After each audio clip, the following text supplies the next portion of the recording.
নমস্কার, কেমন আছেন সবাই? রিমিস ব্লগে আপনাদের সকলকে স্বাগত জানাই।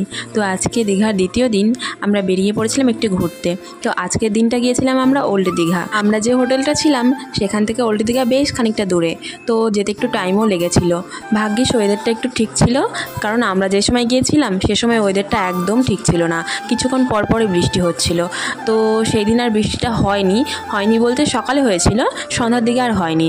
তো সেই জন্যই আমরা একটু ভালো মতো ঘুরতে পেরেছিলাম, আর সেখানে বিভিন্ন ধরনের জিনিসও একটু টাইম করে দেখতে পেয়েছিলাম।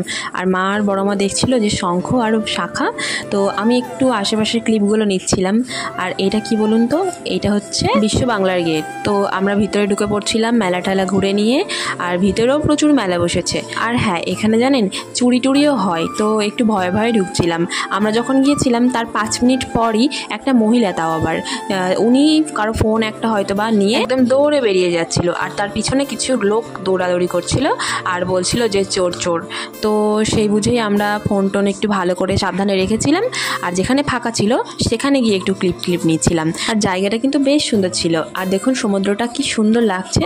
আসলে দিনের সমুদ্র একরকম লাগে, আর রাতের সমুদ্রটাকে আর এক রকম লাগে দেখতে। আর কেন জানি না, আমার মনে হয় ওল্ড দীঘা থেকে সমুদ্রটা দেখতে আরও বেশি ভালো লাগে। সেই জন্য আমরা দিনের বেলায় না এসে রাত্রেই আসবো ঠিক করেছিলাম। আমরা যখন গিয়েছিলাম তো সেই সময় টাইম ছিল 8টা কি 8:30।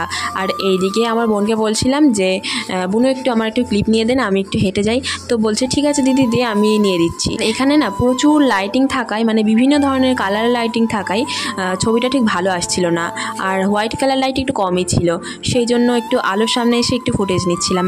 আচ্ছা, আমাকে কেমন লাগছে একটু কমেন্টে বলবেন, আর আমার ড্রেসটাও কেমন লাগছে একটু জানাবেন কমেন্টে। চলুন এবার অনেক তো ঘোরাঘুরি হলো, এবার বাড়ির দিকে যাওয়া যাক, মানে হোটেলের দিকে যাওয়া যাক। আর হ্যাঁ, একটা কথা আপনাদের জানিয়ে রাখি, দীঘার না একটা নিয়ম আছে জানেন, ওখানে রাত 8টা 8:30-র পর থেকে একটাও টোটো বা গাড়ি টাড়ি কিচ্ছু দেখতে পাবেন না, কারণ ওখানে এমনটাই নির্দেশ যে রাত 8:30 কি 9টার পর আর কোনো গাড়ি টাড়ি চলাচল হবে না ওখানে। আমরা না জানতাম না যে প্রথমে এই নিয়মটা ওখানে চালু আছে। তো বেরোনোর পর যখন শুনলাম তখন তো প্রায় 8টা 8:30-র ওপরেই বেজে গিয়েছিল। তো আমাদের তো লেটও হয়ে গিয়েছিল, এমনিতে 9টা 9:30 বেজে গিয়েছিল বাড়ি ফিরতে ফিরতে। তো আমরা হেঁটেই চলে যাচ্ছিলাম, আর যাওয়ার পথে একটা সুন্দর দৃশ্য চোখে পড়লো। এটা হচ্ছে জগন্নাথ ঠাকুরের মাসির বাড়ি। তো কি সুন্দর লাগছে দেখুন, ভারী ভালো করে সাজিয়েছিল জায়গাটা।